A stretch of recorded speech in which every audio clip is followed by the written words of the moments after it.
Cette histoire commence il y a 13 milliards d'années. Le silicium, comme les autres éléments de l'univers, est engendré par la fusion nucléaire au sein des étoiles. Il est ensuite dispersé dans l'univers et s'accumule notamment dans les planètes telluriques du système solaire. Toute vie sur Terre est basée sur le carbone et non sur le silicium. Pourquoi ? Le célèbre astrophysicien Carl Sagan s'est interrogé sur la possibilité d'une vie basée sur le silicium dont la structure électronique est proche du carbone. En 2016, des scientifiques californiens identifient dans les sources chaudes d'Islande une bactérie, la Rhodothermus marinus. Celle-ci contient une protéine propice à la formation de liaisons entre le carbone et le silicium, la cytochrome C. En laboratoire, elle a donné naissance à une vingtaine de molécules organiques, incluant du silicium. Sur la Terre, le silicium s'allie à l'oxygène où il est abondant et à des éléments métalliques pour former non pas des organismes vivants mais des minéraux, les silicates. Si une vie à base de silicium existe, ce n'est pas sur Terre qu'il faut la chercher, mais plutôt dans des environnements très exotiques, comme les nuages d'acide sulfurique de Vénus, ou dans les mers d'hydrocarbures de Titan, une lune de Saturne.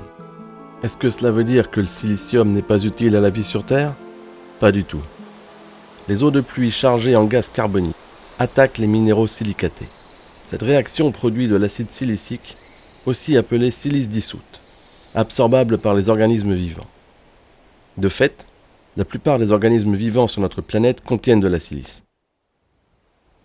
Dans les océans, la nature l'utilise pour assurer la protection des organismes contre les prédateurs, pour le transport de lumière ou encore de nutriments vers les cellules.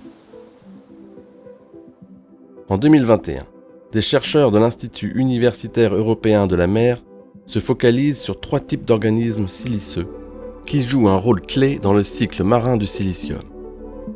Les diatomées, microalgues dont les cellules sont protégées par des structures siliceuses de verre organique et assurent par photosynthèse plus du quart de la production de dioxygène. Elles jouent aussi un rôle clé dans le transport de carbone de la surface vers l'océan profond. Les radiolaires, animaux marins planctoniques, présentent de magnifiques structures de verre et contribuent également à la production de silice. Les éponges siliceuses, enfin, croissent en abondance dans les eaux côtières et profondes. Ce sont les animaux témoins d'âges lointains où elles contrôlaient avec les radiolaires la production et la consommation de la silice dans l'océan. Le cycle du silicium est-il menacé par l'homme ? Il est actuellement à l'équilibre, mais la rétention de silice dissoute par les barrages fluviaux, la fusion des calottes polaires,